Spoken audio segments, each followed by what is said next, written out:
Okay. Well, thank you, Mary Ellen, and the rest of you for tuning in. It is His Holiness' birthday already in India.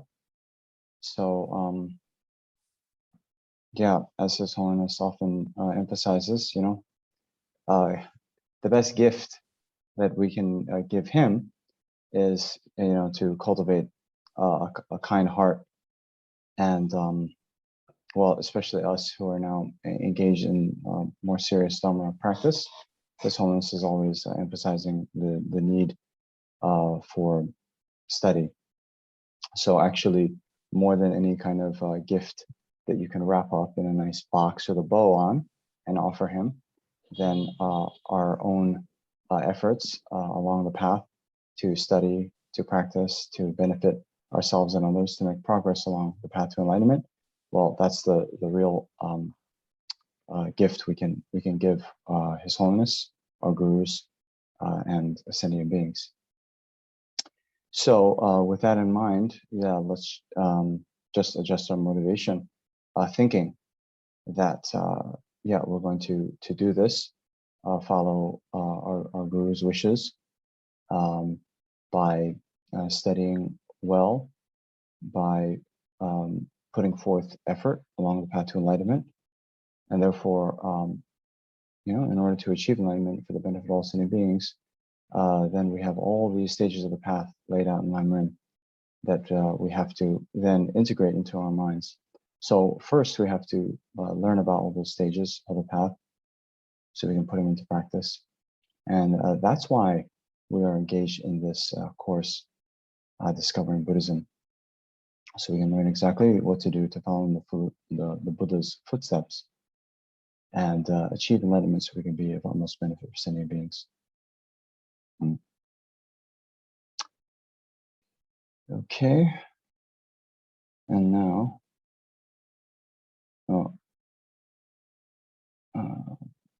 further ado, our Refuge in Bodhicitta verse now at the beginning of the session. So again, visualizing in the space in front, Buddha Shakyamuni, inseparable from our own guru, and recalling how our guru embodies all three jewels of refuge, the Buddha, Dharma, and Sangha. Then aspiring to attain those qualities so we can become Buddha to benefit transmigratory beings. Then we take refuge. I take refuge until I am enlightened in the Buddha, Dharma, and Supreme Assembly. By my merits of listening to the Dharma, may I become a Buddha to benefit transmigratory beings. I take refuge until I am enlightened in the Buddha, Dharma, and Supreme Assembly. By my merits of listening to the Dharma, may I become a Buddha to benefit transmigratory beings. I take refuge until I am enlightened in the Buddha, Dharma, and Supreme Assembly. By my merits of listening to the Dharma, may I become a Buddha to benefit transmigratory beings.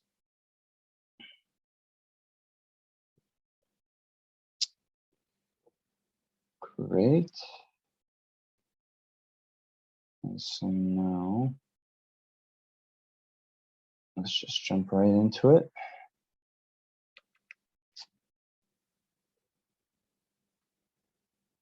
Okay. Further adjusting our motivation. So I found this this quotation by the great master Chandragomin. So you know Chandragomin? So Chandragomin was a lay practitioner. Okay, and yeah, very learned, very wise. He composed some texts on grammar, and then he composed this text, letter to a student, not letter to a friend. That's Nagarjuna. So letter to a student, and he was actually a contemporary of Chandrakirti, who was a monk. And Chandrakirti, who many of you know, because I talk about him a lot as well, he was a monk, Chandrakirti, But he had such respect for Chandragomin that one time when Chandragomin came to visit, Chandrakirti wanted to have a kind of procession to honor him as he came. And well, then there was a little bit of an issue because Chandragomin being a layperson, then for Chandrakirti to display a sort of outward, sign of respect is a little bit, well, people could maybe see that not being that great, because in general the sangha, the monastic community should be sort of respected and held higher than the lay people. But Chandrakirti then had this idea that, okay, this is what we'll do. We will have a statue of Manjushri, and then put that on a kind of palanquin, right? Have that be carried in, and then Chandragomin would come behind the statue. So then, people would line the streets and offer respect to the statue of Manjushri, and yeah. But then, kind of alongside of that, Chandragomin would also sort of be in that procession. So anyway, a little bit of skillful means. Then it is said, the story also comes up, they then debated, so Chandrakirti and Chandragomin, I think I'm getting this story right, I think it was those two masters, and they were debating, and Chandragomin was taking the mind-only school view, right? Which, as we know, is held as lower than the Madhyamika view, and Chandrakirti being the sort of most renowned master of that tenet system. So they would debate, and then it went on for many days, and even as learned and as wise as Chandrakirti was, then he couldn't really trap Chandragomin and win the debate. So after a few days, Chandrakirti was like, "Oh, well, this is kind of odd. What's going on?" So he went to Chandragomin, where he stayed at night, and actually there was a statue of Avalokiteshvara. Well, but it had actually kind of come to life, and Avalokiteshvara was then telling Chandragomin, like coaching him in the debate, and saying, "Okay, well, if he says this, then you respond like that, and but like this." So when Chandrakirti went to that room, he's like, "Oh, come on, what is this? You're cheating." So then the statue sort of then kind of froze again. Anyway, so what Chandragomin says, this is from his letter to a student: "What being has not come into this world hundreds of times? What pleasure has not already been experienced countless times? What luxury, such as splendid white yak-tail fans, have they not owned? Yet, even when they possess something, their attachment continues to grow. There is no suffering they have not experienced many times. The things they desire do not satisfy them. There is no living being that has not slept in their bellies. So why do they not rid themselves of attachment to cyclic existence?" So who's they? They is us. They is us. Don't make it third person. So when you meditate on this, then there's no suffering I have not experienced many times. The things I desire do not satisfy me. So why don't I rid myself of attachment to cyclic existence?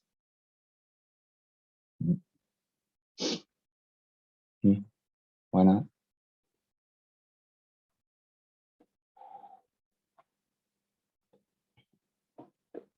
Okay, we'll get to that in a minute. But first, okay. So remember last week, I had Sojong ceremony, I had the monk's confession ceremony. And so it was very much a rush. We only had 1 hour. The people on the East Coast, they were going to turn into a pumpkin at midnight. So I was rushing against the clock, which, you guys know me by now. It's very difficult for me. So then at the end, I brought up a doubt. And, I asked you guys to think about it. And I also said, yeah, sorry, we didn't have time for your questions. So please, if you have questions, send them into Mary Ellen. Okay, so Mary Ellen. Okay, actually, maybe this is a first, a nice little pop quiz for all of you. Okay, so how many? Right now, there's 11 people on this call, right? There could be others who haven't made it. So, how many questions were sent in to Mary Ellen? That's my quiz. Okay, so you can put in the chat and write what you think.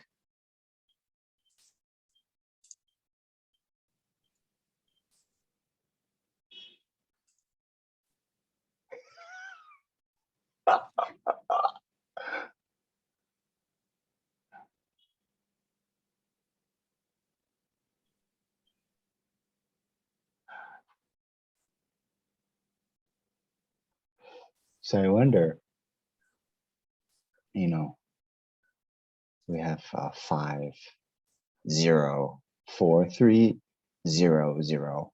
So I wonder the people, who are writing 0, if they're thinking like, oh, it has to be like quite surprisingly low. Otherwise, Namjong wouldn't be asking, right? So that is some reasoning. That's kind of good reasoning. I teach in a course for the center in Bangalore, and I did a similar thing. I gave them a homework assignment, and there's 19 people in the course, and 7 people did the homework assignment. And so similarly at the beginning of the class, I asked them, and then what I should have done, because some people were like, 5 out of 19, right? Out of 19. Some people were like, really low numbers. So what I wanted to do, it occurred to me later, is then check those answers against the people who actually sent it in. Because my hypothesis is the people who didn't send it in, right, they'll think, oh, I didn't do it, so no one else would have done it. So the people who didn't send it in maybe would have given a lower score. Because we all think that, oh, what I do, then everyone else does that. So if I didn't do the homework, no one else would have done the homework, right? But then the people who do it, they'll be like, yeah, 16 out of 17 did it. What do you think? And I see you laughing. This is my reasoning. I think it's a pretty nice hypothesis, right? I think so, because we all like to think that we're in the norm, right? So if we do the homework, it's a kind of yeah, what we do, everyone else does. Anyway. We did have one question, and amazing. We did, and I put it in the chat for you. Yes, I did see. Good. And I do see your earlier thing. You're asking slept in their bellies. So this question, this quotation, right? No living being that has not slept in their bellies. So this means basically, right? I think it means, well, when I first read it, before you asked again, I thought it meant that there's no living being that we haven't eaten, right? But then why use the word sleep, right? So let's just say it's being very poetic, and it's like, you know, eaten them, right? So this goes with the suffering of insatiability. You know, we've because of attachment to the taste of flesh of other beings, then, you know, we've killed them so many times, right? And you know, ate their flesh, and yet still not satisfied. Okay, right? No suffering they have not experienced, things they desire do not satisfy them. Then to get those desires, killed other sentient beings, ate them, still didn't bring satisfaction. By the way, through that killing, then just causing more suffering in the future. Okay, so that's one. That's one. Now you could also maybe an alternative, right? Because it's problematic. Slept, right? We don't say the animals we eat, they're not sleeping in our belly. They're never going to wake up, right? So then you could also maybe consider it. Could you consider, you know, that you've then been the mother to all beings, and they slept like in your womb as you took care of them? Not sure. That type of reflection, although true that we've been the mother to all sentient beings, that's maybe not a reflection that would be in this context about generating renunciation, right? You know, maybe, you know, in the context of bodhicitta, right? There's no living being that has not been our mother. So I still would go with my first thought, that slept maybe is a poetic thing for like resided in the belly when we ate them. And yeah, the previous kind of explanation about yeah, all these things we've done to try to get pleasure, up into and including killing others for, you know, having no regard for them, chasing after our pleasure. We've done that to all beings. All beings we've killed many times, chasing after our own you know, pleasure and cycle existence, right? So it's not just we've tried all these other methods. We've tried every method up into and including, you know, killing, right? So that's my thought. Okay. So back to, oops. Okay. So let's see. I'm going to turn off the screen share. And okay. So anyway, now the answer actually isn't one. It isn't one. It's not just Shanti, although thank you very much, Shanti. But one person in the course got in touch with me, you know, privately, and you know, had some questions. We actually had a little bit of a back and forth. That's good. But what that means, if you didn't write in with a question, then what am I to take from that, right? Then, okay, so also the good way to spin it is, wow, this group, they're such experts on the Four Noble Truths, on the mind of renunciation, on these various types of suffering. My job is done, right? No more work for me. Okay, good, right? So, could be. If so, thank you very much for making my job easy.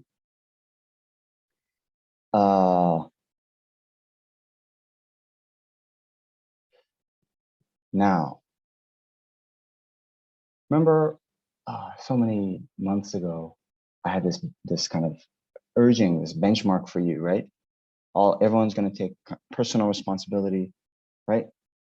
Because one day in the future, you might become the foremost expert in Buddhism in your particular region. I said your zip code, but it could even be your state.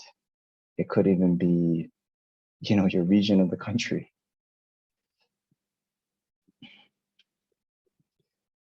How many people south of the Mason-Dixie line are experts in Dharma, right? I don't know. So, sometimes it's like, okay, there are the questions that you have, and then it's also nice to pay attention to the questions.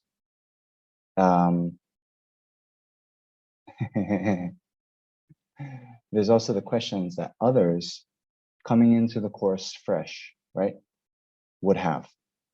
And so it's also good to be able to know how to answer those.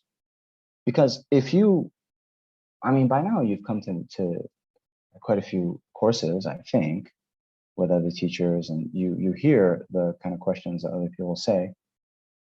And so also good to know how to answer those, right?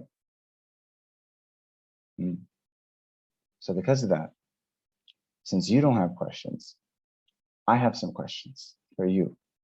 And before we go on to the other kind of things, we're on the truth of suffering, and we went through the 863. There's still a lot of things to unpack, in my opinion. So let's unpack that, okay? And then we'll go on to truth of origin and the rest of the things. Okay, but first let's talk about this question from Shanti. In the 6 types of suffering, there is the suffering of not having a stable cause of happiness. The examples given are more of the gross type. Is this somehow different from the more fundamental lack of freedom we experience in samsara, that we cannot control our life experiences? Somewhere it is said that the actual suffering of samsara is that we have lack of freedom.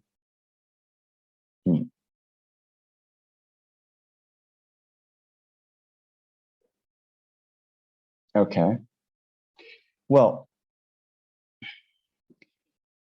so yeah, this is a question when we're saying, okay, remember the context, all of these reflections on suffering, 6 types, 3 types, 8 types.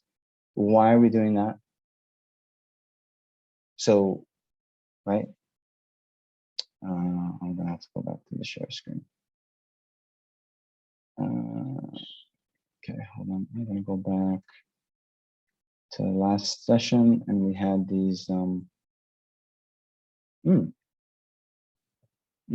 more. Okay, right? Lamrim Chenmo. These outlines, this is the ones that sets the context, right? So remember, in this section, first we have identifying the mind intent on liberation, then the method for developing the mind intent on liberation, then reflection on suffering and its origin, then reflection on suffering, the faults of psychic existence. Then we go into all this stuff, right? That's the point. We reflect on the truth of suffering, right, and its origin, so we can develop the mind intent on liberation, right? So then there's a lot of questions on what this mind intent on liberation is, but then we talked about this, right? From almost on kappa. Freedom means bondage. What binds you to psychic existence is karma and afflictions. So freedom from rebirth impelled by karma and afflictions is liberation, and the desire to obtain that freedom is the mind intent on liberation, right? Okay. All right, but then the question, maybe Shanti was getting at this, right? Okay, if this is the real mind intent on liberation, right? To be desire to be free from karma and afflictions, then why are you telling me about, the suffering of getting sick and, not getting what I want and falling from high to low, all these things? It's quite low. It's like, not that, not that profound, right? Not that difficult. And especially we talk about the suffering of suffering, suffering of getting headaches and, traffic jams and all this stuff, right? Even to reflect on that, we're still a long ways from this, right? Desire to be free from rebirth impelled by karma and afflictions, right? So, Shanti, maybe your question is getting at that. If this is the real one we need to get, then why are we talking about all these small things, right? Why are we talking about suffering and getting a headache when we're not even touching this? Is that the point? Maybe. If that is, maybe yes. Okay. It's partly that, yeah. Okay, then what's the other part? No, suffering of suffering, I get you have to know, because that's that leads you to understand the other things as suffering, because I don't know, it's all it's experiential, right? So Okay. eventually the result we don't want is suffering of suffering. So yeah, maybe, but I'm saying when you list it, you should, that particular one, does it refer to this, or is it it's just that we are uncertain whether we will be born in the human realm, like that, or those kind of things. Sorry, I missed it then, because you said this and that, and I don't know what this and that referred to. Yes, at some level, what you're saying is what I was getting at. Right. Because the examples given are more of the gross type, right? So gross type is like the small stuff, but the real one is this fundamental lack of freedom, because we're born, without freedom due to our karma and afflictions, right? Okay, that's how I'm doing.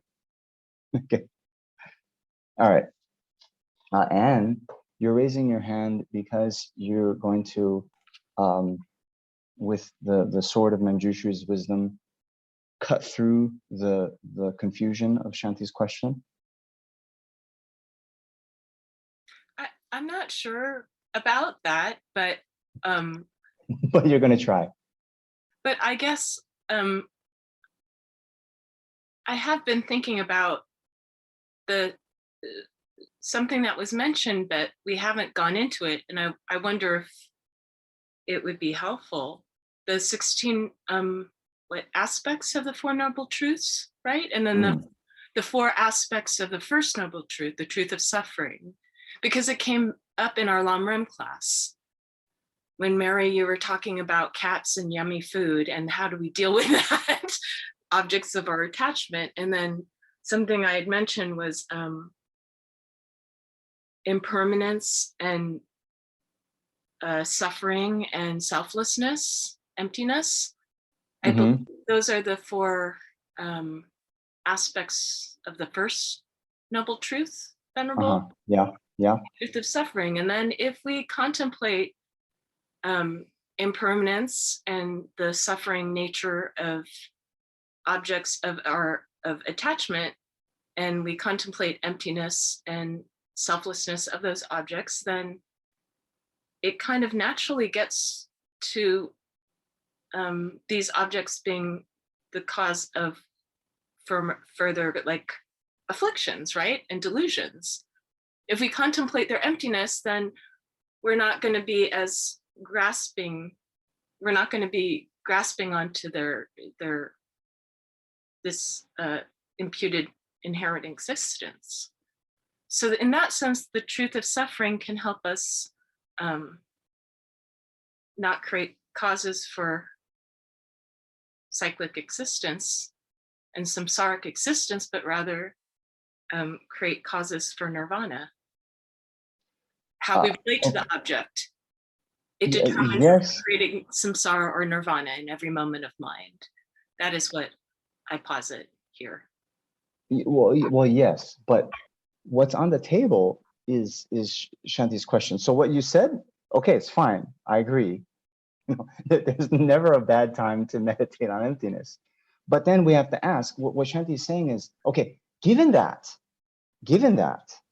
then why are we going through all these relatively gross forms of suffering, right? Why are you telling me the suffering of, getting old, getting sick, not getting what I want, if the real thing, we need to have the renunciation from, the real thing we need to be kind of fed up with is just we have a fundamental lack of freedom.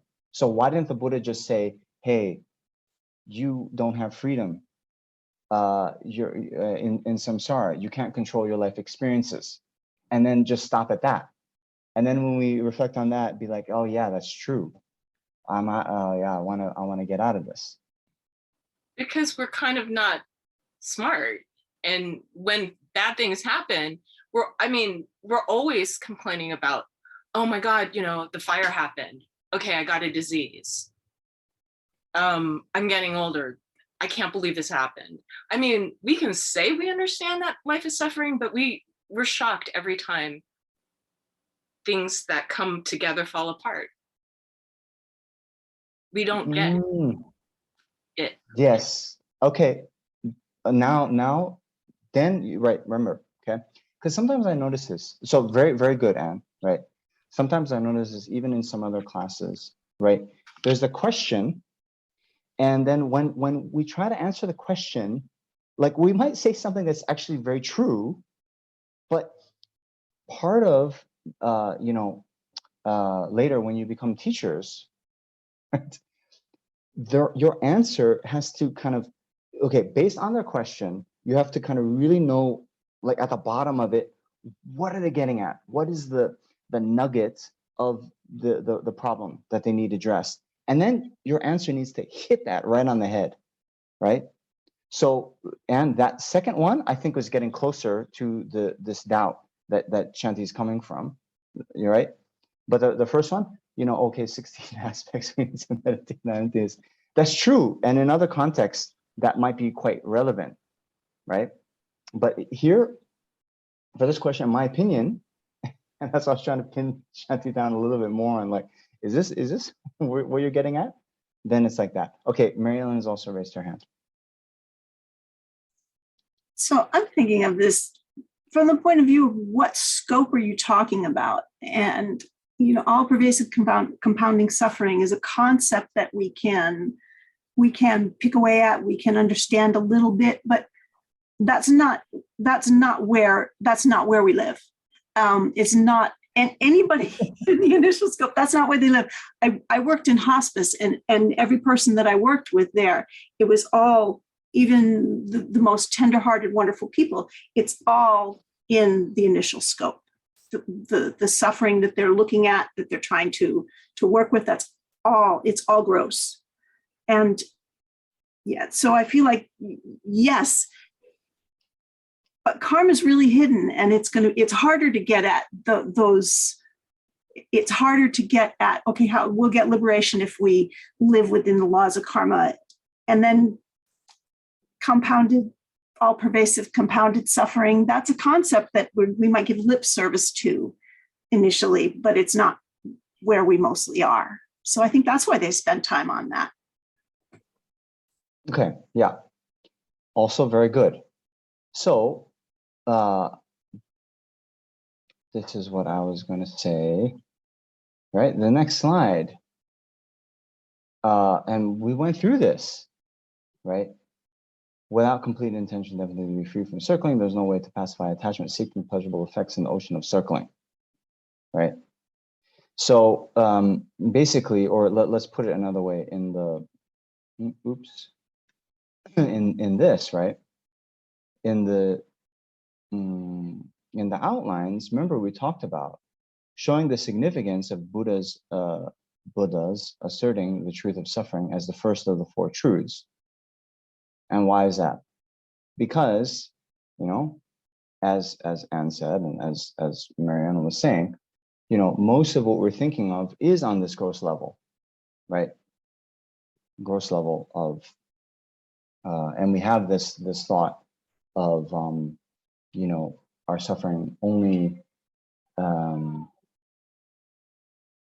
extending to that, right?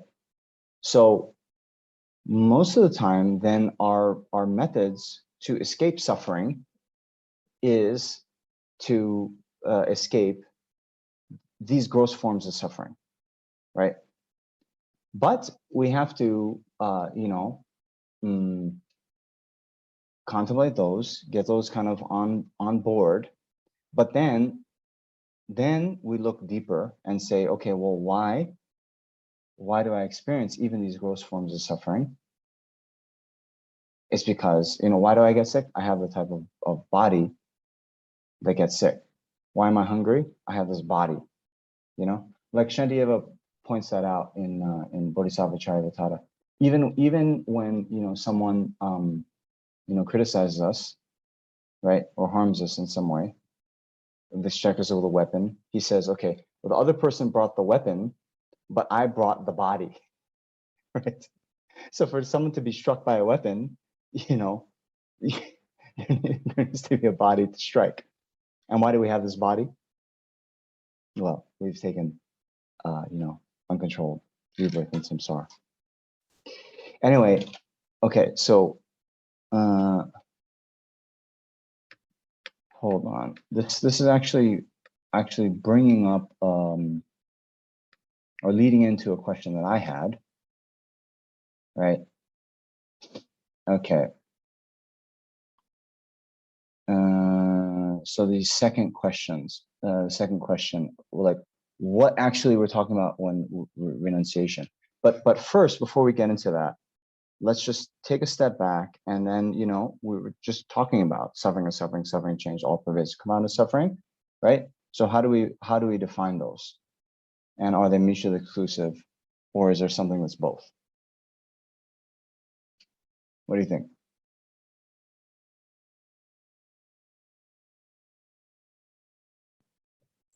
There's nothing that's both suffering and suffering of change, right? Because one is happiness, feeling of happiness, and one feeling of suffering. Okay, so thank you. Now, does that mean we're going to define suffering of suffering as physical pain, suffering of change as contaminated pleasure, but a feeling of like a pleasurable feeling? Yes, and Good. I thought you would say that, because that's, you hear that a lot. You hear that a lot. Oops. This is the Tibetan Lamrim channel. I wanted to share a passage, and you see in the top of the screen, Lamrim Chenmo. Since it's in English, I'm like, oh, this is the Lamrim Chenmo, but actually it's this one. So let's look. This is the English translation of Lamrim Chenmo, right? And so let's see what Lama Tsongkhapa says. Suffering a change. Pleasant feelings experienced by beings in cyclic existence are like pleasure felt when cool water is applied to an inflamed boil or carbuncle. What the heck? As the temporary feeling fades, the pain reasserts itself. This is called the suffering of change, and includes not only the feeling itself, but also the main mind and other mental processes that are similar to it, as well as the contaminated objects which, when perceived, give rise to that feeling. Okay, so you got it. Most of the time, when you you know, hear lectures about these three types of suffering, you get a definition similar to what Shanti mentioned, right? So suffering of change, that's contaminated pleasure, right, within samsara. Okay, but here, Lama Tsongkhapa is saying the suffering of change includes not only the feeling itself, okay, because remember, feeling is one of the five skandha or aggregates, right? So the feeling aggregate, then those feelings, it's either suffering feeling, pleasant feeling, or neutral feeling, okay? So he's saying suffering of change is not only that feeling of pleasure itself, right? But those of you who studied Logic, then you know that feeling aggregate, sorwa, is a mental factor, okay? Mental factor always comes to the main mind. So you would have, you know, ooh, my coffee's done. But you know, when you drink something, there's a taste consciousness apprehending the coffee. Alongside with that, there is a feeling, mental factor.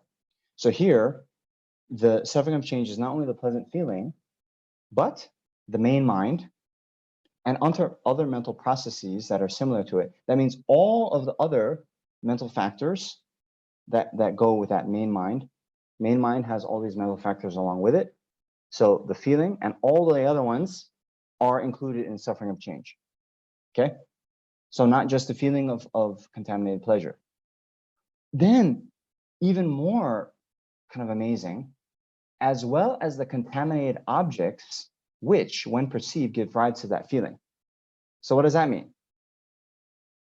Okay, the coffee's gone, but that would mean the coffee itself is also suffering of change, right? Hello? Yes? Right? Okay, and Okay, so what would happen then in the next millisecond? You realize emptiness. Okay, and let's then hope so. yeah, and Yeah. then you sip that coffee, and then that object is no longer an object within the definition of suffering of change, correct? Why? Because you've realized emptiness.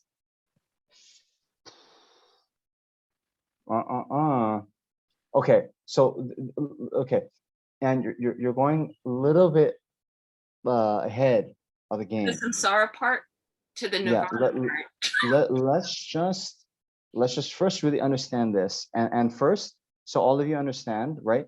Now, our kind of rough definition of, oh, suffering of change is contaminated samsara pleasure. Now Lama Tsongkhapa is giving us a lot richer and a lot more to consider. This is the main point, as well as the contaminated objects. That means the morning coffee, the pain au chocolat, whatever we have, right? Breakfast, sorry, that's a chocolate croissant, okay? All these things, that's also the suffering of change, okay? Right, okay, now, let's continue. So then, suffering of pain, or suffering of suffering. When a painfully inflamed boil makes contact with an irritant, such as salt water, it is agonizing. This is how you recognize the feeling of pain. Okay, so painful feelings like this constitute the suffering of pain because as soon as they arise in the body and mind, as soon as they arise, the body and mind are tormented, as in the case of kidney pain. Also, as explained above, the suffering of pain is not just the feeling. Okay? So it means not just the feeling, then as explained above, then also includes these other things. Main mind, other mental processes, as well as the contaminated objects, which, when perceived, gives rise to that feeling. Okay? So now, when we go back to the original question, is there anything that can be both suffering and suffering of change? So I guess coffee can be suffering of change as a suffering of suffering. Right? How can that be? Well, the 50th cup of coffee is suffering of suffering, whereas the first cup of coffee, depending on the person, can be suffering of change. Well, not just the 50th cup, right? Not just the 50th cup. So let's say, right? Okay, so one thing which I thought maybe you would say is, okay, someone who doesn't like coffee, right? Then they drink it, even the first cup, then you know, too bitter, or like need sugar, whatever, you know, they don't like it. Ugh. Then the next person, same coffee, oh, it's so good. Okay, so forget about the 50th cup, even that same cup. Then if one person experiences it as pleasure, or the other person experiences it as pain, does that mean the same cup is both suffering of suffering and suffering of change? Maybe. Right?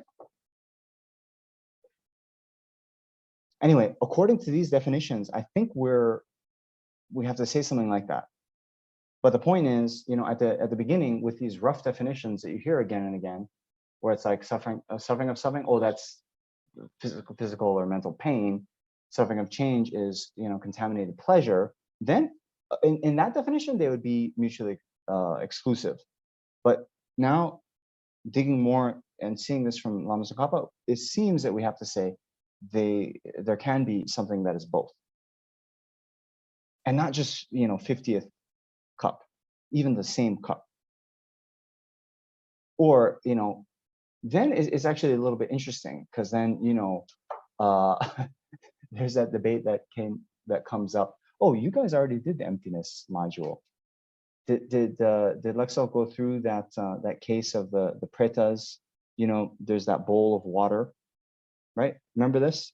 Then the same bowl of water seen by a human is water, seen by a deva is nectar, seen by a preta is blood and pus.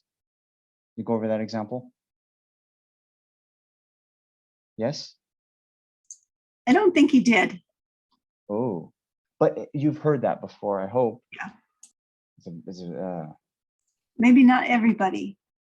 Well, yeah. Yeah. Anyway, so now you've heard it. I just mentioned. I mean, it is said, and you know, this is. It also comes up in the teachings on Guru devotion, which we'll come to later. But the main thing is, you know, what we perceive is also dependent on our karma, and yeah, it is said that these pretas, or hungry ghosts, they have internal obscurations to perceiving enjoyments. So you know, it came up in the section on the suffering of pretas. You know, even there's water, they don't see it as water, they see it as blood and pus, nothing that they would want. Then some can't even see it at all, right? So there's stories of the pretas, they're actually standing on the river Ganga, and they only see rocks. Or when they're far away from the river, they see it and they walk all that way, and when they get there, you know, they find it's burst into flames or something like this, right? But anyway, the devas with a lot better karma, they would see what we see as water as being nectar, right? Anyway, so then the question and the debate comes up in the context of yeah, it's talked about actually in Chandrakirti's texts, but then how does that work? Is in that one cup, is there water? Is there nectar? Is there pus? Are there all three? The mind of the preta that sees water, is that a valid cognition? Right? Our mind that sees blood, or sorry, water, is that a valid cognition? If it is a valid cognition for preta, when they see the blood as sorry, the water as blood, if we were to somehow take drugs and then we see it as blood, is that also a valid cognition? Anyway, these questions come up. Sorry.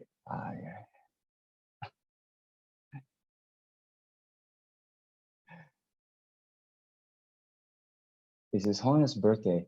He'll be very happy to hear that this group is thinking about these things on his birthday. I promise.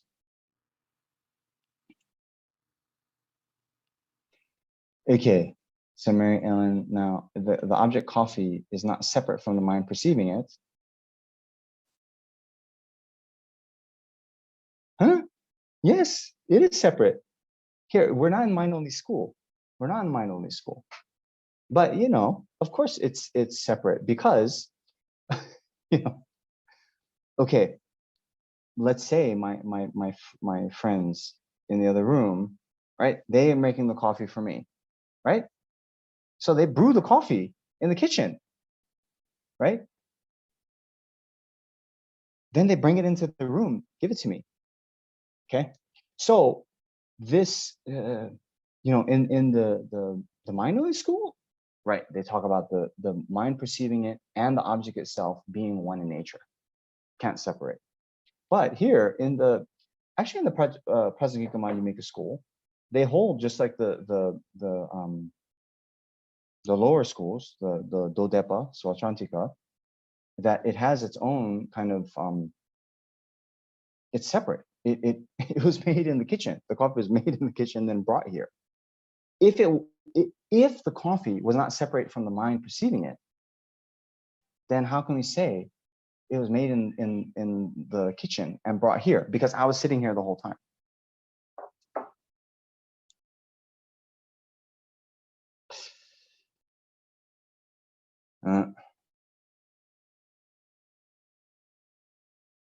Okay. So anyway, as opposed to mind-only school, here in the Prasangika school, they do hold that the objects of sensory perception are, you know, the causes of the sensory perceptions perceiving it. That means they arise prior to the mind perceiving it, because if it's a cause and effect relationship, the causes occur before the effects. And so, since they're cause and effect, they're, I mean, to be technical, they are different substances. Ze tate. Okay. All right, all right, all right.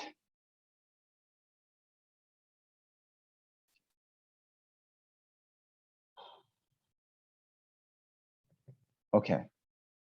So that was the first question.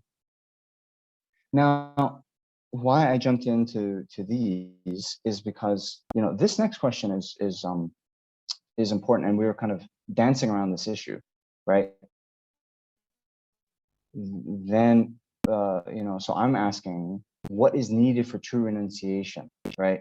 And so this kind of goes into these questions, right? So another thing you hear is what we renounce is in renunciation is suffering and its causes, right?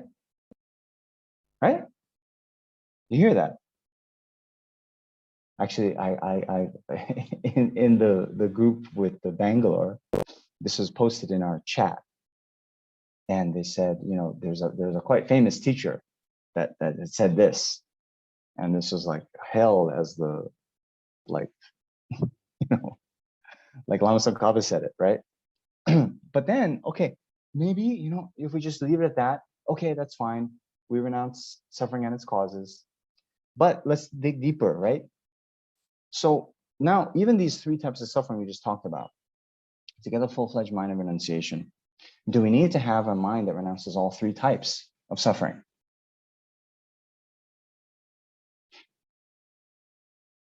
Yes? No? Shanti, yes, thank you. Shanti is going like this. Good.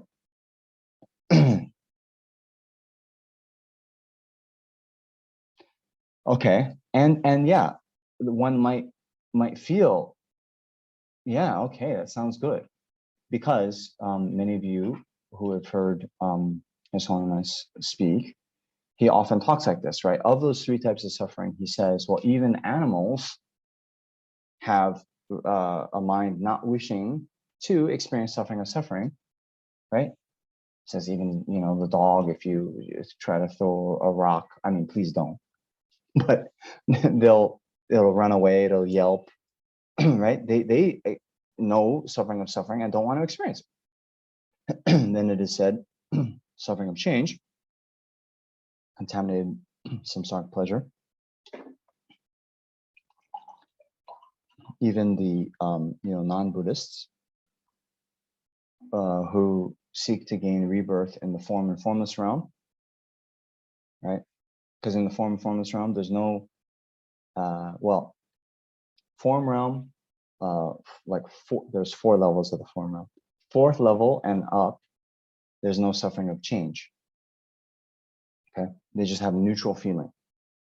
So even these non-Buddhists, they see the fact that they're contaminated samsaric pleasure, right?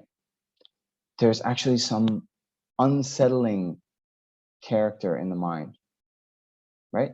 Even the coffee you like, right? Because there's some attachment there, and then they always say, actually, the suffering of change is just the alleviation of the suffering. Okay, you have the suffering of not having the coffee, therefore you have the craving, and then when you drink it, then that's the suffering of not having coffee goes down because you have the coffee, right?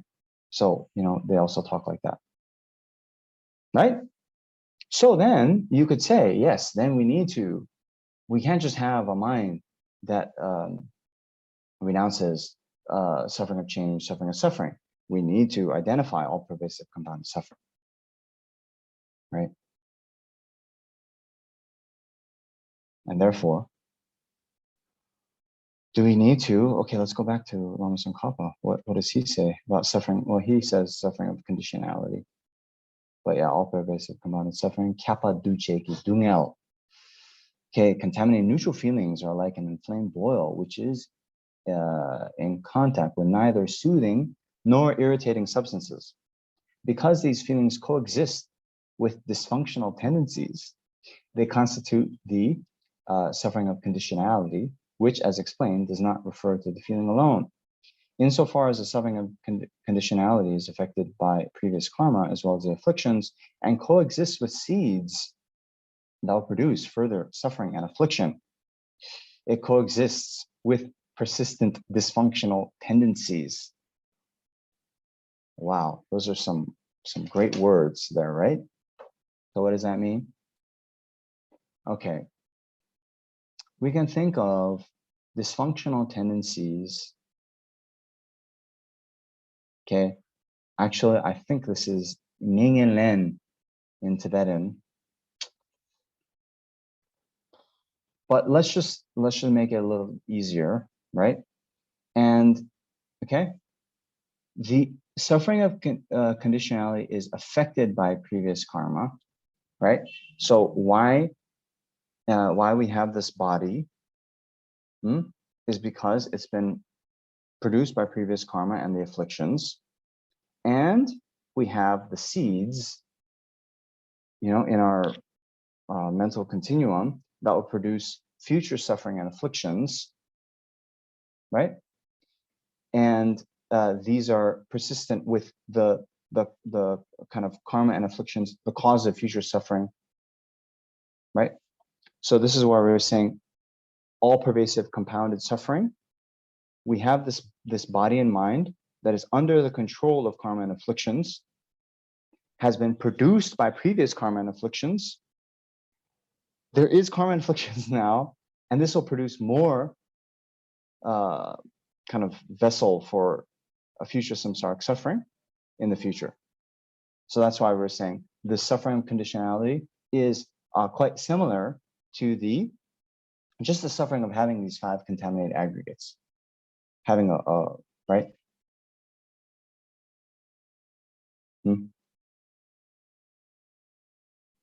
Right? So even remember, we were saying these beings in the formless realm, they don't have suffering of suffering, they don't have suffering of change, but they have the afflictions. They have these seeds of karma, karmic imprints that then are going to impel future rebirth. So they're not free from this one, suffering of conditionality. Okay. So then it seems, this one is what we need to have the renunciation of, right? Then the question is, okay, well now, if we're saying, okay, then we define suffering of conditionality as the 5 aggregates that are affected by karma and afflictions, something like that. Now, if we say something like that, then do we have to understand that how much of the karmic, how much of the process of truth of origins do we have to understand, right? Because later we're going to get, now we're talking about truth of suffering. Then later we talk about truth of origins. We say the origins, that's karma and afflictions, right? Right? That's the origin of suffering in the second noble truth. So now, do we have to identify suffering of conditionality, right, as being the all pervasive compounded suffering? We need to identify karma and afflictions being the cause of samsaric suffering.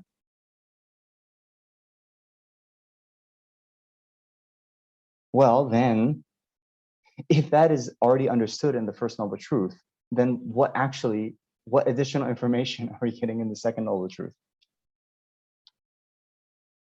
Okay, that's one kind of question.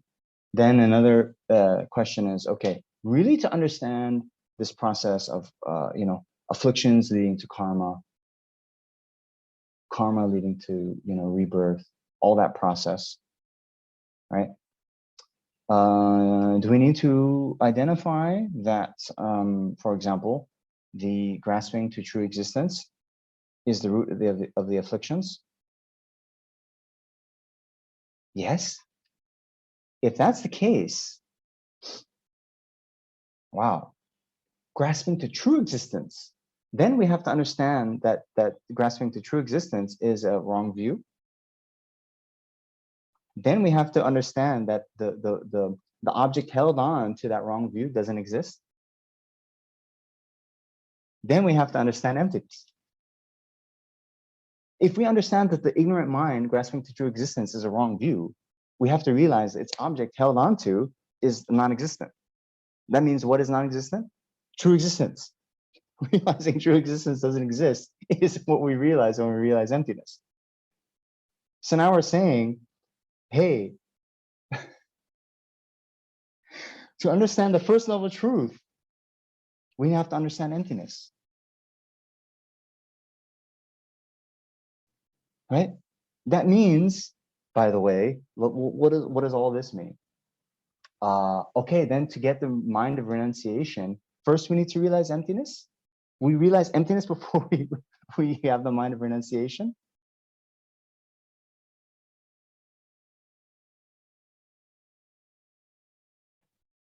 For followers of reasoning, they have to have a conceptual understanding of emptiness before generating bodhi, full-fledged bodhicitta. So it must be similar for renunciation.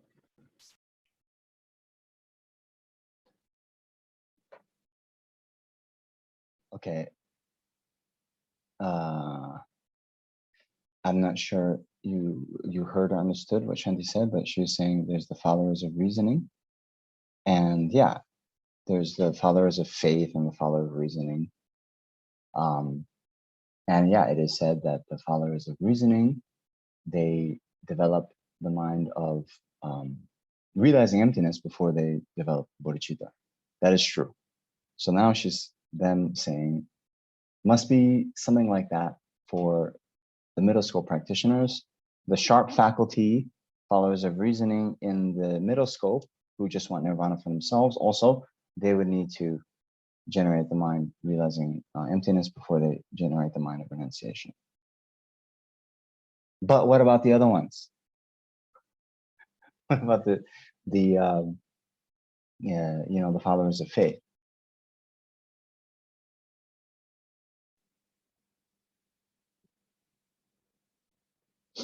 Yeah, so they don't understand it fully, but they realize it as they go early on in the path.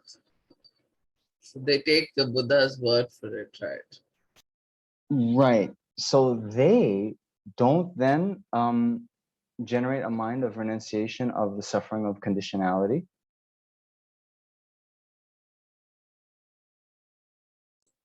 They must generate a mind, but they don't understand fully why they believe that. Okay. Okay. So you might be thinking, oh, man, this guy is just causing more confusion.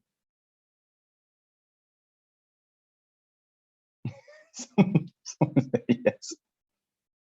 And these are the things. Okay, so these are recorded. So please go over this. Okay. But yeah, these are the questions that come up. Okay, basic. Let's bring it up a level. We say we need the mind of renunciation. We have all these types of suffering. In general, that one, oh, what we renounce is suffering and its causes. Okay, yes, I like that.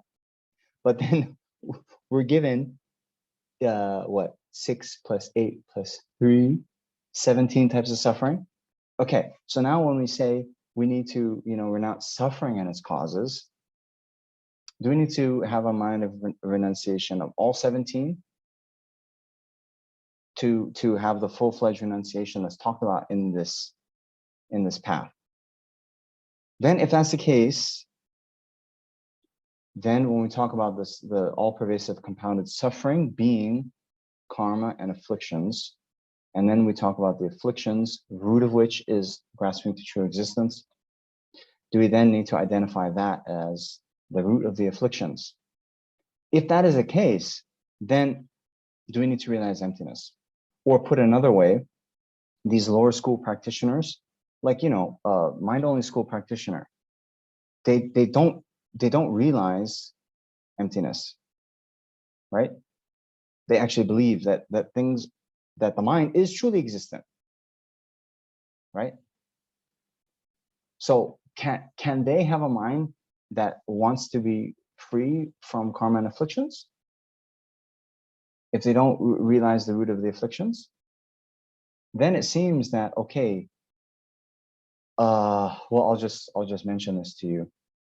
It does say in the Sergey textbooks that there are bodhisattvas who are of the mind-only school, right? So as Shanti was saying, right, the followers of reasoning need to realize emptiness before generating bodhicitta. But the followers of faith, there's some that don't realize emptiness, but they realize bodhicitta.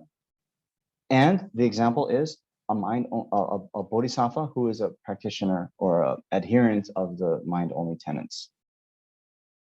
They don't realize bodhicitta. Why? Because they hold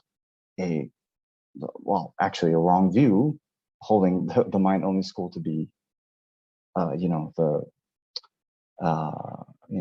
creme de la creme. But they have mind of bodhicitta. Anyway. Okay, that's the main thing to think of here.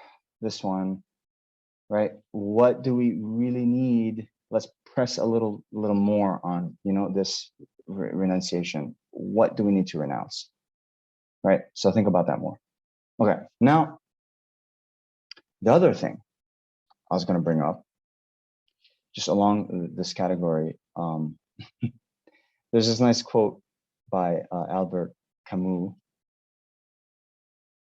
there is but one truly serious philosophical problem, and that is suicide.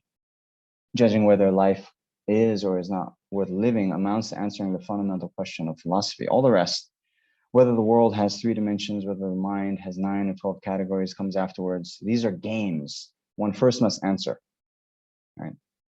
So I'll mention this, but one of my very dear friends from growing up in Hawaii, very philosophical guy. He had read all this, and okay, so we would talk, and when I talk about suffering of change, he's like, all that, yeah, fine, I'm with you. So his solution was, he thinks that no one should have kids anymore, and we should just let all of humanity die out, right? Because you can't escape suffering. And just like we hold, right, with the suffering of change, any kind of sensory experience, it's impermanent in nature, ultimately not satisfying, right? So like of the 17 types of suffering, he's pretty much on board with all that, right? But his solution is, he's actually was as a kind of, like Camus is saying, like as a philosophical consequence of this, considering, oh, should I just kill myself? Then I won't have to experience, the suffering of, falling from high to low, and not getting what I want. And, as we were saying, why do we get sick? We have this type of body and mind that is subject to getting sick. Why do I get hungry? I have it.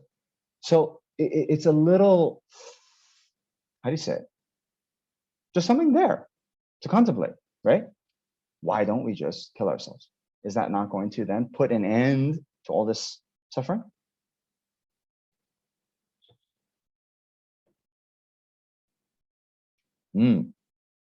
Or let's put it another way, because we were just talking about the mind of renunciation. So now my friend, right, who comes to this, like, at the end of his line of reasoning, therefore I should commit suicide. Does he have renunciation? No, right? Well, it seems he could have that mind of renunciation. Doesn't want to experience suffering, doesn't want to experience suffering of change, right? Even the nicest meals, even watching the whatever Hawaiian sunsets, he views that all as suffering, right? So I think, right, someone, maybe Camus, these other people, they could have the mind of renunciation, not wanting to experience any more suffering and the suffering of change, right? We can give that to him, or no, right? Well, wait, Anne, you're shaking your head. He doesn't have renunciation of suffering of change? You give him the best meal, he's like, yeah. Just like the Buddha would say, after a few hours, then I'm hungry again.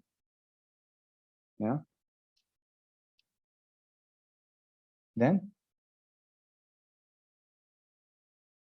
but all of us have this kind of like, no, we're missing something. He's missing something big time. And probably it is, the all-pervasive compounded suffering. Well, first, not understanding fully rebirth, right? Because if it were the case that, nothing past this life, no future lives, then maybe, then that would be liberation, right? That would be putting an end to suffering, right? Because if this existence is suffering, nothing past this life, then, right? Okay, we got 2 hands up. Mary Ellen, I think you had your hand up first. No? Anne? Okay, I was just going to say, what is not recognized by this friend, total misconception of reality. Yes, Yes, but my question to you is, okay, of the three types of But suffering. that is fundamental to defining what suffering is. Okay, keep going. Yeah. Right? So then, just because he doesn't like things that are owies and things that are pleasant that turn to owies, what is fundamental that is missing is that it's all resting on a misperception of reality. So in that sense, I don't think he's renounced anything. What? Well, no, wait, hold on. So we have these three different levels. We were saying even an animal can have, renunciation of suffering. Okay, fine. Right? Right? We can't say, oh, we need the fully formed ultimate view of reality before we can have anything. The stages of the path, right? First, we talk about suffering of suffering. Okay, yes, we can all understand that. Okay, suffering of change, even more subtle. Suffering of all pervasive. Okay, that one we gotta, get out our books and do our homework and contemplation, right? So here, and this is why I bring this up, right? It's another way of approaching this problem, because then we go to extreme case, and it's like, okay, well, what does that person have and not have? It seems to me, if we say even, the non-Buddhists can have renunciation of suffering and suffering and suffering of change. Okay, this person, yeah, they're like, unlike many of us, where we're like, okay, oh yeah, give me more sense pleasures. He's like, oh no, this stuff is, I don't want to experience this. I don't want to watch any more Hawaiian sunsets, sipping a pina colada. I see this all suffering. Maybe has more realization than us in that sense. But not understanding that actually all this is coming from, karma and delusion, not understanding that the mind is actually beginningless and the future continuity cannot be severed, then there's a problem, right? This friend of mine, actually, he came to Serra to visit me, and he had a kind of debate with one of my teachers. So his thought is, as I mentioned, right, to let humanity die out in the world. And my teacher said to him, well, even humanity becomes extinct in this earth, the mental continuum, all those beings will just go to another planet that we haven't destroyed yet, right? So that's the kind of missing piece. Okay, anyway, Mary Ellen, you have something? It was just that the missing piece is the continuity of consciousness that doesn't get severed, but there's also in this world system, the preciousness of human life being that it's the only way, it's the only real life that you can have that can really nip away at solving the problem. It's not, Yes. Yes. And hold on, let me try to find this really nice quotation that I'm reminded of.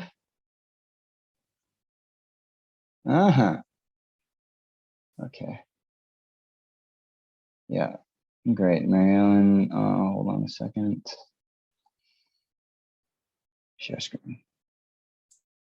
Right. So this is kind of what you're saying, right? The kind of life through which you halt psychic existence, right? Friendly letter by Nagarjuna. To reborn with wrong views, without a conqueror's word, or as an animal, hungry ghost, hell being, uncultured person in the border region, stupid and mute person, or a deity of long life, is to be afflicted by one of the 8 faults that are conditions which lack leisure. After you have attained leisure, which is freedom from these, strive to end birth. This is really, really tasty, really key. You understand? So it's not strive to end life. Shaft and birth means birth impelled by, under the control of karma and afflictions, right? When you understand that actually the attainment of nirvana will be that we no longer have to take birth propelled, uncontrolled birth propelled by our karma and afflictions, then these problems won't happen, right?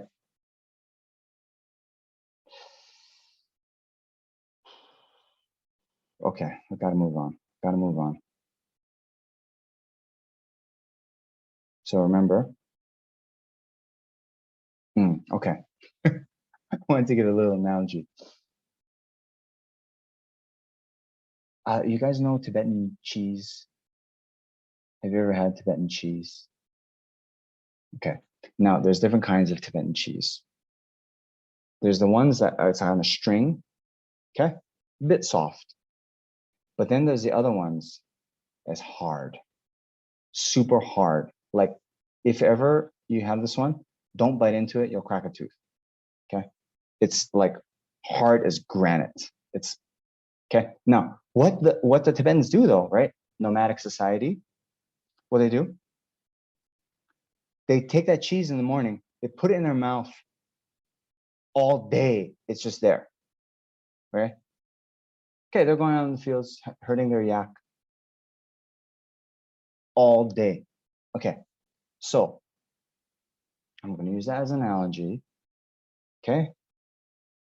Bringing up these difficult points. And why?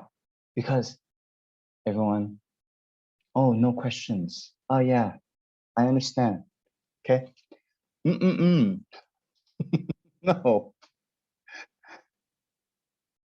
Trying to unpack more things to further your understanding, right? Later, I mean, what's going to happen?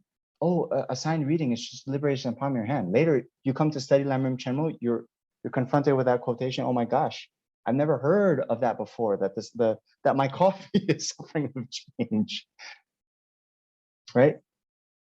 So not like that. Now, these difficult points, yes, it's confusing, but I'm not giving you the cheese so you crack your tooth on it and you bite into it right away. I'm giving it to you. You just leave it there. Okay? You know, it's like you let it marinate in another. Okay, I haven't had breakfast yet, so I'm having all these food things. You have it marinade, right? Overnight. Let the flavor soak in. Okay?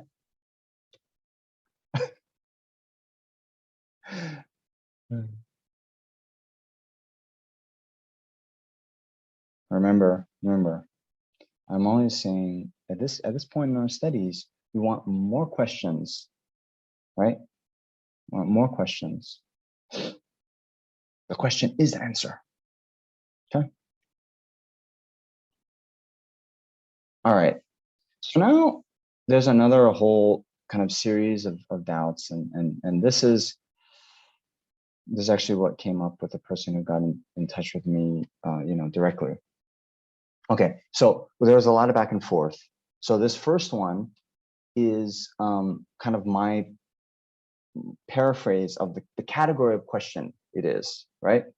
So basically, right, when we talk in Buddhism, there's this emphasis, right, on the fact that, oh, everything's merely labeled by the mind, right? It's all in your mind. So now when we say, okay, 6 types of suffering, 8 types of suffering, 3 types of suffering, then these aren't real, they're just the mind, okay? And so some things this person said is these sufferings, uncertainty, satisfaction, it's just because attachment of the mind. So it's quite easy to remove, just we work on our perceptions. And also leaving bodies, taking birth, moving from high to low, all that. It's just samsara, it's neither bad nor good. These concepts, right? It's just labels.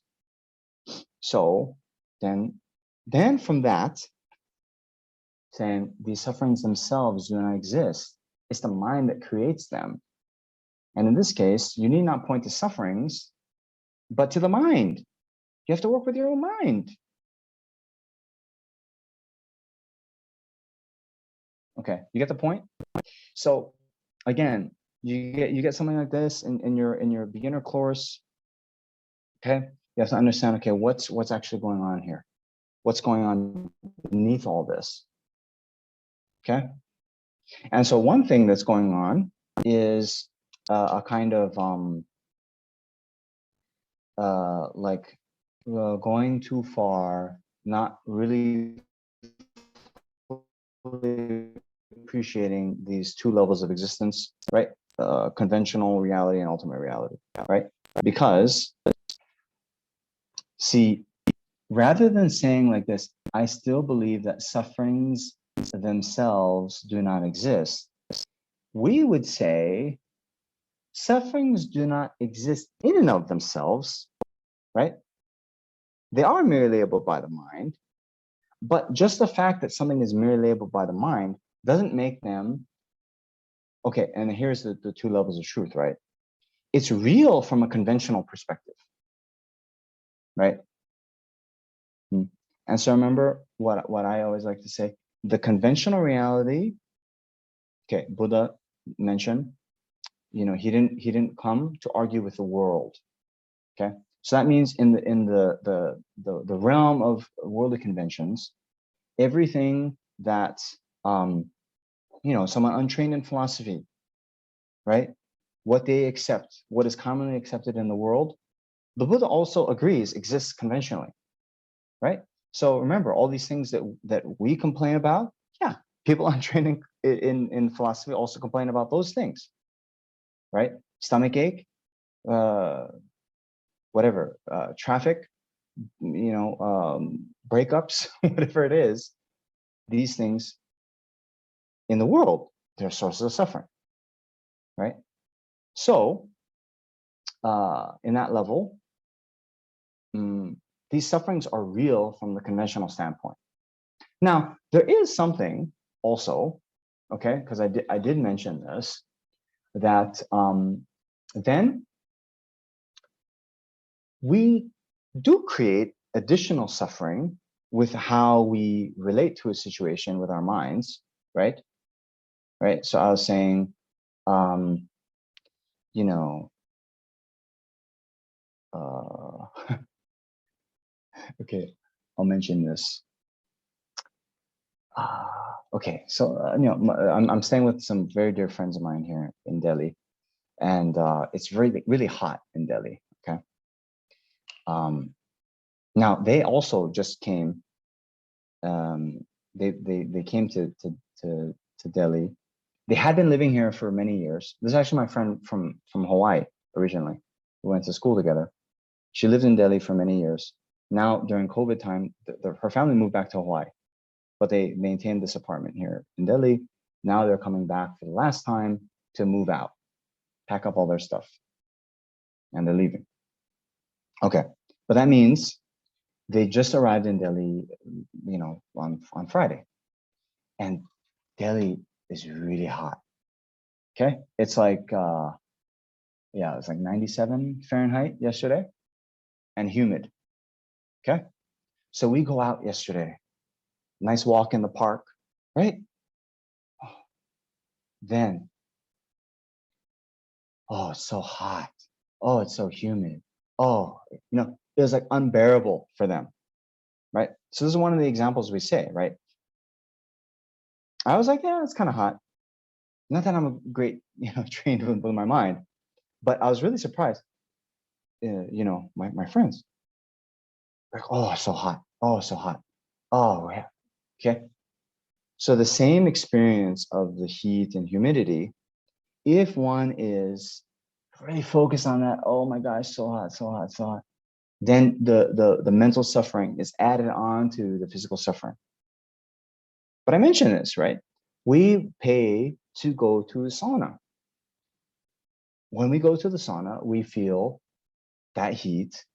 We would then, even add water. We put it on the rocks, yeah, to make it more humidity in there, so we feel hotter, right? There, since the mind is different, we want to experience that. We want to, sweat out the toxins. Then it's like very blissful. In another situation, the mind is thinking in a different way, causes more suffering. So all that is true. All that is true. But just because of that, that doesn't then mean there's no suffering. You understand? Hello. That doesn't mean there's no suffering of heat. Just because if we go to a sauna and think about it in a different way, right? So this person, right, it's true. And this is the thing. Sometimes, see, when there's questions, there's some true things that are there, right? There's might be starting from a good starting point. And this observation that our mind somehow determines our experience of our reality, right? That's true. We need to work on the mind. But that doesn't then mean that there's no suffering and it's only the mind, right? Okay. You with me? All right. So then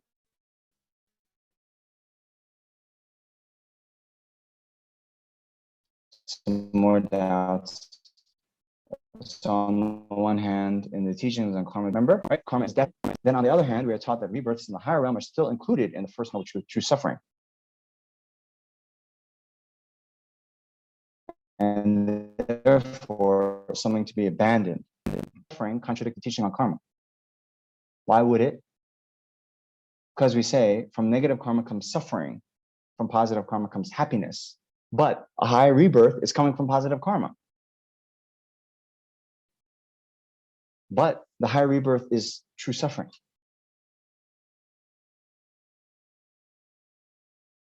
Do you understand why it might contradict, or why one might argue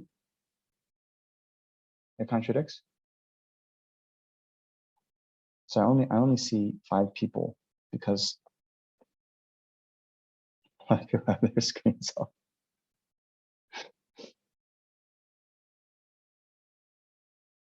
Okay, we're a little bit running out of time. So I'll just kind of point you in the direction of the answer. We need to understand the difference between true suffering and suffering, right? So we have the feeling of suffering, right? The feeling of suffering, pain, right? So normally our before today, our conception of suffering was just the feeling of suffering, right? So there's that kind of thing. And then there's true suffering, okay? So the teaching on karma being definite, okay? The physical pain, right? That is the ripening effect of negative karma. That's what's being talked about, right? But true suffering contains both suffering and suffering of change. So the pleasant sensory experiences still within samsara are the ripening effect of positive karma. So from positive karma comes happiness. Here, happiness is in like the worldly sense, conventional sense. So it's conventional happiness, but true suffering, right? The pleasant sensory experience of in my mental continuum, because I'm not yet abandoned samsara, right? It's the ripening of positive karma. Therefore, this first one, karma being definite, yes, that still holds. But later in the middle scope, when it talks about being true suffering means under, because it was arisen from karma and afflictions. That's what it means for it to be true suffering. So both things are true. They don't contradict each other. Okay? So next, then this other question comes up. Hey, wait a minute. Now we're talking about, you're wanting us to get out of samsara, but you can only help other beings when you're in samsara, right? So why are we developing this desire to escape?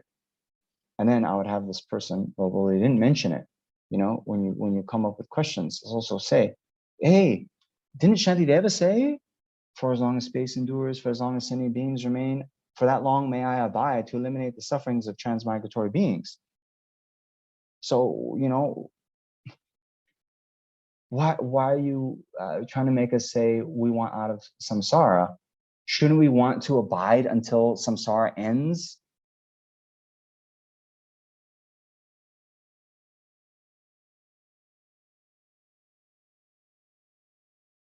Hello? Mary Ellen. So ordinary beings are thrown into existence in samsara without any control. Arya beings have the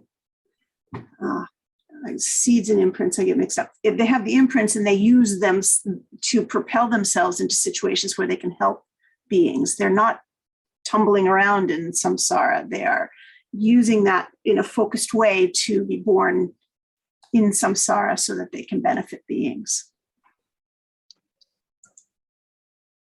Mm-hmm. And you had your hand raised, but then you took it down. Okay, Shanti? I think the Buddha's also samsara's in the mind, right? So it's not a place.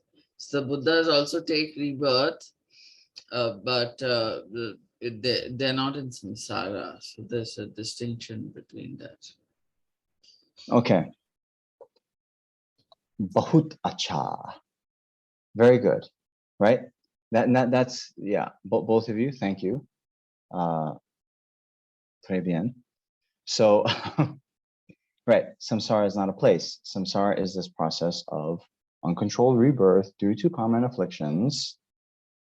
But, you know, since it's not a place, now there's other ways. We're saying the continuity of mind never is severed, right? So there's other ways to take rebirth somewhere. So as Mary Ellen rightly pointed out, that, you know, Arya Bodhisattvas, they direct their rebirth. They're not getting reborn due to karma and afflictions, but they're getting rebirth due, you know, they direct their rebirth through the power of their bodhicitta and pure prayers, right? So now, so don't think here in this question, you can only help other beings when you're in samsara. Since samsara is not a place, right?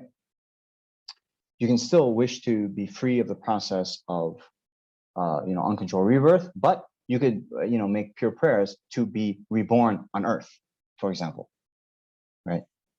And a nice little story, you know, as Shanti also said, samsara is in the mind. So the great Tibetan master Milarepa, you know, who's enlightened in one lifetime, famously in this world, you know, they asked him, "Oh, where do you live?" Right? So I don't know, the person asking might have been like, I don't know, like probably not wanting to send him a postcard or something, like, what's your address? But maybe like what meditation cave you live in or whatever. But Milarepa's answer was, oh, I live in Okmin, Pure Land. Akshanishta, Pure Land, right? So Milarepa was on this earth, but he was an enlightened being. So just as we remember the cup of water, the Preta see as pus, God see as nectar, the Buddhas will see as uncontaminated wisdom nectar, right? So similarly, a Buddha comes to this world, we, you know, we have our own perception due to our karma, but a Buddha would see this very place as a pure land, right?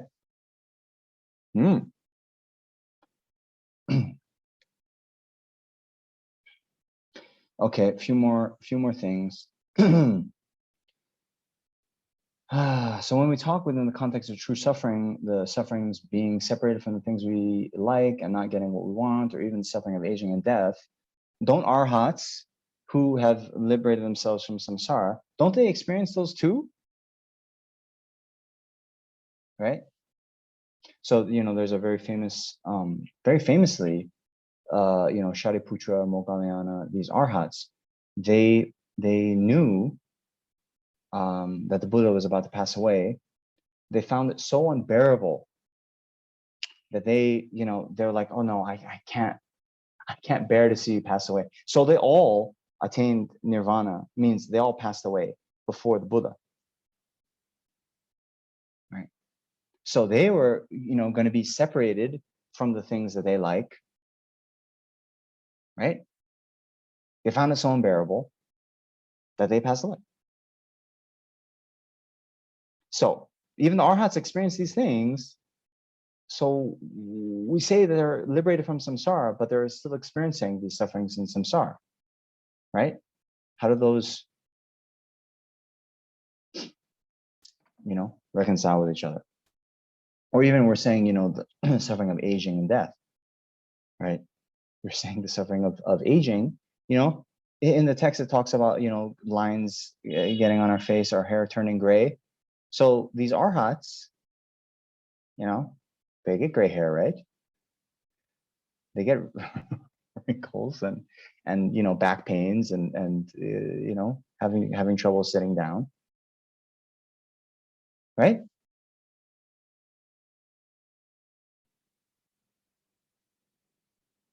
Okay, so some might then say, there's another thing. Okay, maybe this person who wrote me, oh, it's just in the mind.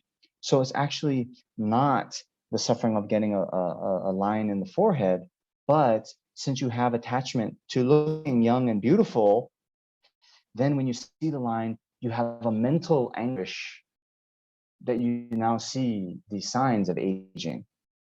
But the aging isn't the line in the forehead of the gray hair itself, it's your own reaction to it, right?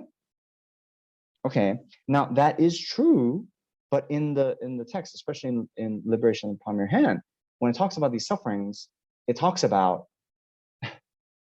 those in and of themselves being suffering, right? And even putting that aside,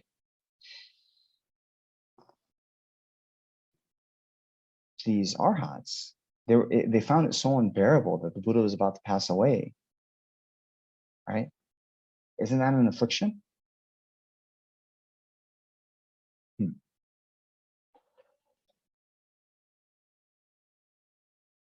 Another piece of cheese, Tibetan cheese. Okay, oops. Yeah, okay. Now, last out. And then the suffering of not having companions. What are you talking about, Namjo? You have Buddhas and Bodhisattvas besides you, and you always have the Buddhas and Bodhisattvas. Besides, you have new and different companions every life, right? And then they didn't quote this, but it's good. Okay, again, just like we quoted Shantideva in the last one. Now we quote Lama Zopa Rinpoche, who says, I think some people, they have this as in their signature, someone in FPMT, right? At the end, you can put a little quote and someone says, Lama Zopa Rinpoche says, you are not alone because all the time there are numberless Buddhas and Bodhisattvas surrounding you everywhere, loving you, guiding you. This is what they do. So how does this coincide or, reconcile with the fact of, in the suffering of samsara, having no companions?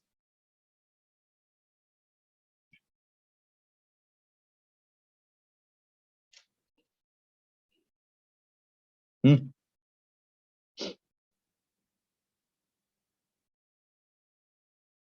want, you have some cheese in this cheek. You want it in this one?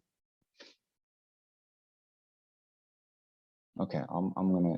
Oh, Melody. I think Oh, you have to unmute yourself. Yes. I think the companion here means your parents, your friends. It's the conventional companions, because when you die, they cannot die for you. You have to die by yourself, and even they cry, and maybe in a week, in a year, they just forget about it. So I think that's the meaning of not having companions. but Buddhas and Bodhisattva are always there.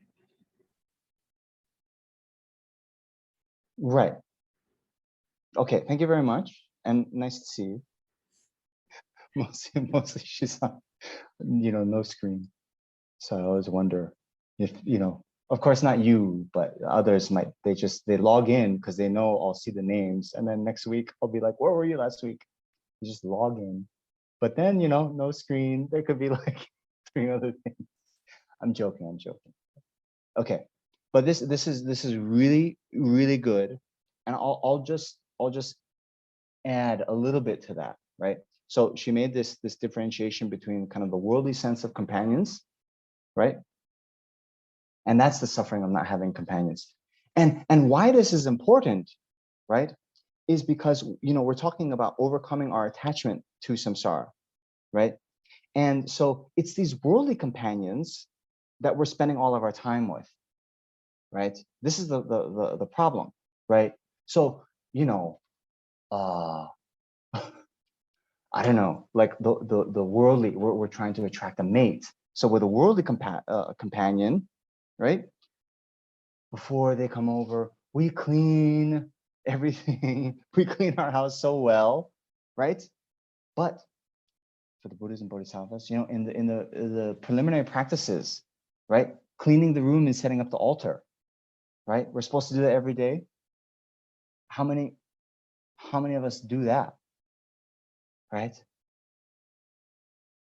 Okay, so the point is here, right? Now, if we were saying, yeah, we should therefore have no attachment to these companions. And hold on. Yeah. See, this is the point.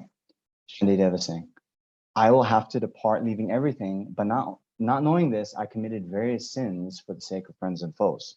So these worldly companions are the ones we, commit sins for. But the companions of the Buddhas and Bodhisattvas who are always, with us, we're not doing enough for them. We're not making offerings. We're not putting out offerings. We're not cleaning our room before we meditate. I'm guilty of this, but speaking of the heat, right? Lama Zopa Rinpoche, he says when you take the Mahayana precepts for the ordained people, you should wear your chugu, right? So we have some lessons. This is the donka, the vest. So we have the undershirt, the donka, then the zen, right? Then on top of that, the yellow robe, right?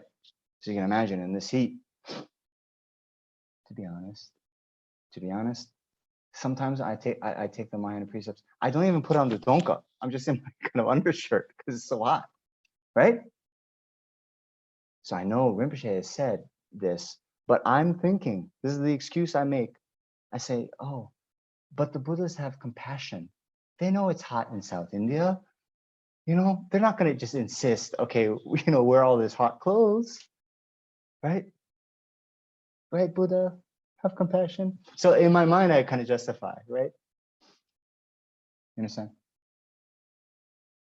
A little bit funny story. I'm not sure that relates to this. Okay, but the point is here, when we talk about these worldly, okay, we have these worldly friends, these worldly companions that we do all this stuff for. We commit various sins and all that. But we're going to have to leave everything, even them, behind. So the point is, in samsara, there's nothing stable to kind of hang our hopes on. So all of this effort we have to, impress, the people that come to our homes, right? All that effort, yeah, maybe they come to like us, but we're going to depart from them. So that's not a stable source of happiness in the future. Now, if you're saying, oh, the Buddhas are always with us, okay, great. So because they're always with you, why don't you do something, to take advantage of that fact, right? Not just to feel, okay, I'm not alone, that's good, right? But make offerings, recite mantras, meditate, Okay, like that. Sorry, I have some things in the chat. Oh, yeah.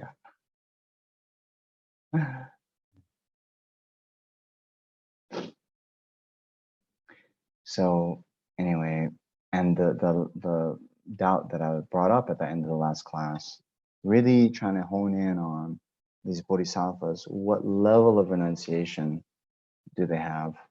Because there's this other quote by Shantideva: if those beings have never before even dreamt of such an attitude for their own sake, how would it ever arise for the sake of others? So such an attitude is being free from karma and afflictions, right? Being free from samsara. So Shantideva, and this is in the first chapter of Bodhisattva Charita, titled Benefits of Bodhicitta, talking about, oh, if those beings means beings other than myself, samsaric beings, if they never have the attitude, right, of being free from all of samsaric existence, how can you generate this in relation to others? So this kind of showing, okay, ordinary beings, when they do the training, they have to first train in the mind for their own sake to be free from karma and afflictions, and then to others, right? So the mind of renunciation before mind of bodhicitta. So then what kind of, intention seeking liberation? So do they have renunciation before they generate bodhicitta? Okay. That was the kind of, that I left you with last time. So we have 8 more minutes. No more cheese. Any reactions or any kind of clarification of these things that we were talking about?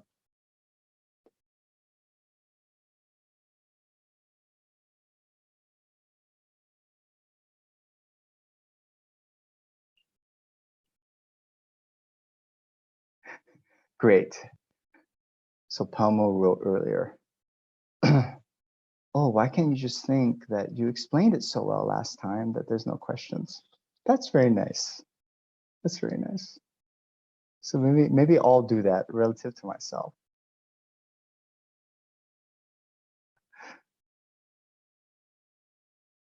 Okay, Shanti. So, Venerable, I know I only said that samsaras are like a mental place, but what about a place like Tushita or a pure land? Is it in the desire realm? It can't be, right? But the beings there are still to attain, many of them still to attain enlightenment. So, so is it in samsara or not?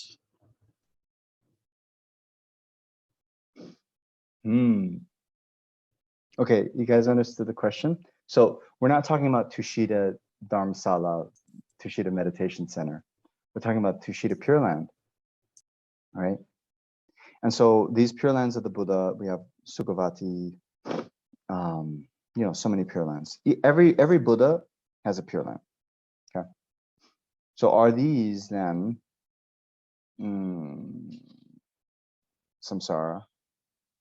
Where do they fit in the realms, right? Desire realm, formless realm. That was your question, right, Shanti? Okay. Now, and she also mentioned there's some beings there who are not enlightened, right? Okay, so this is another example of okay, this is actually interesting because remember, I hope many of you, I think many of you pray to be reborn in the Pure Lands, right? Yeah. In King of Prayers, it says, when I pass away from this life, may I be reborn in Sukhavati. Yeah. And then in the 6th generation Guru Yoga, which some of you do, there's a prayer to be born in Shambhala.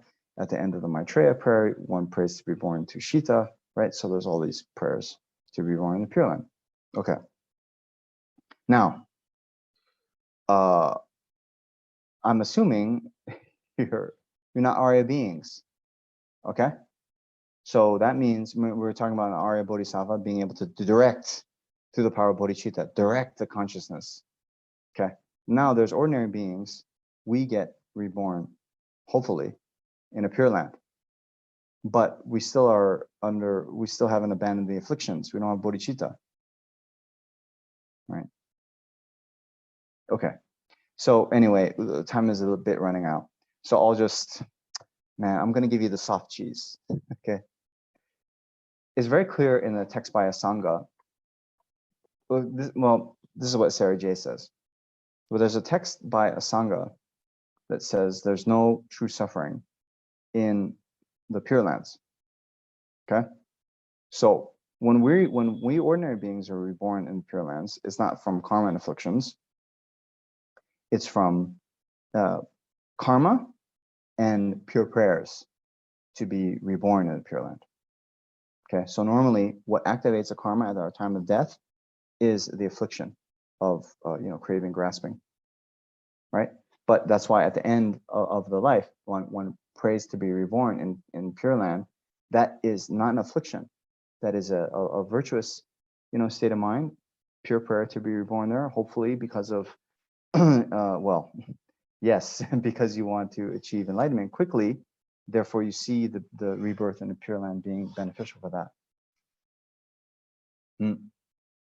So therefore, it's not projected by karma and affliction. It's, karma, and pure prayers. Okay. Now, there's a question then, because in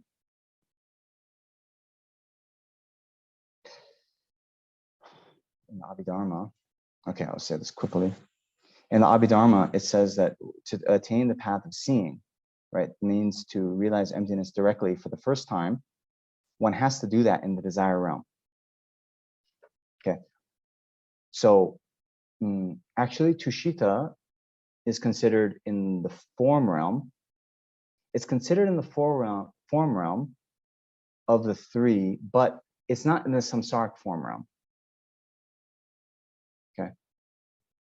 But it's considered in the form realm. Okay.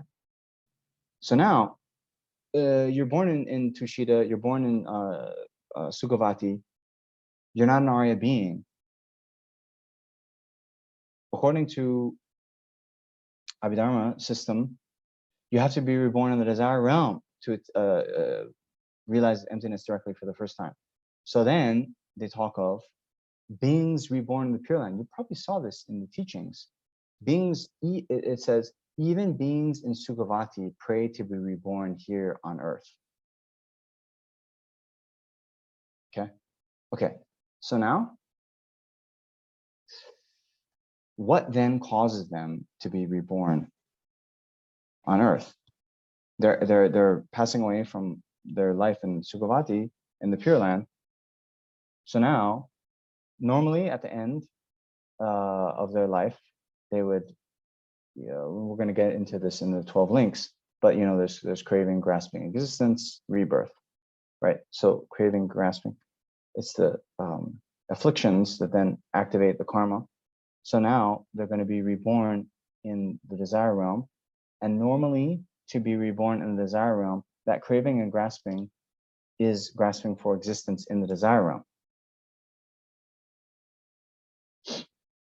Okay, anyway, I said no more hard cheese, but here I am with a very, very difficult debate. What we say, and this is my birthday, His Holiness birthday gift to you, right?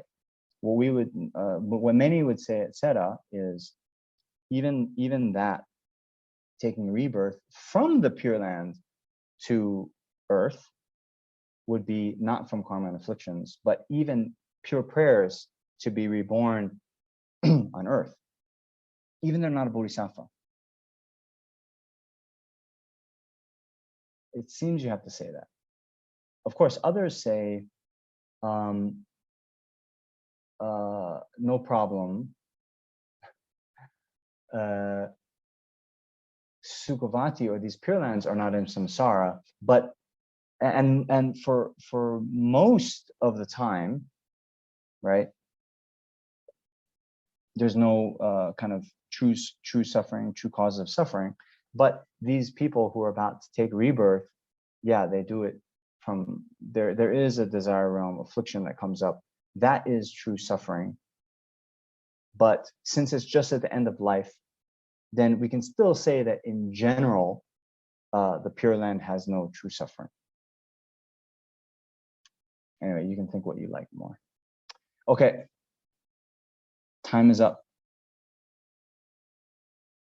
So thank you very much. Okay. That's okay, right? Right? We're using our intellect. So let's do a brief dedication. Oh. Whatever virtue I've collected, may whatever virtue I've collected benefit the teachings and all transmigratory beings, and especially may it cause the essence of perfect pure those on Drakpa's teachings to shine forever. And then let's just also do Hayo. His Holiness, okay.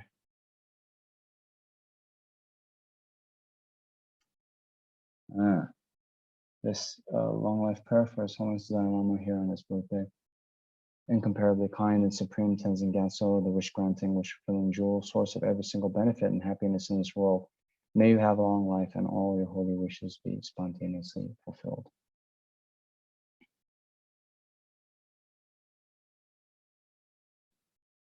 Okay, so thank you very much. So for next week, we're going to go into the true origins, right? We weren't quite done with the true sufferings, and so I wanted to spend this time kind of bringing up these doubts. But next week we'll go into true origins. So please read those sections in the Liberation of Palm Your Hand or any other text you want to. Okay, thank you very much for your efforts. Thank you so much. Engagement. Thank you, Venerable Chum. Thank you. Okay. Thank you, Venerable. Thanks, Mary Ellen and Rose. Yeah. Thank you, Okay. Mary Ellen. Oh, thank you, Mary Ellen. Yes, for all your hard work as well. Okay, bye. Bye-bye. Bye. Trip.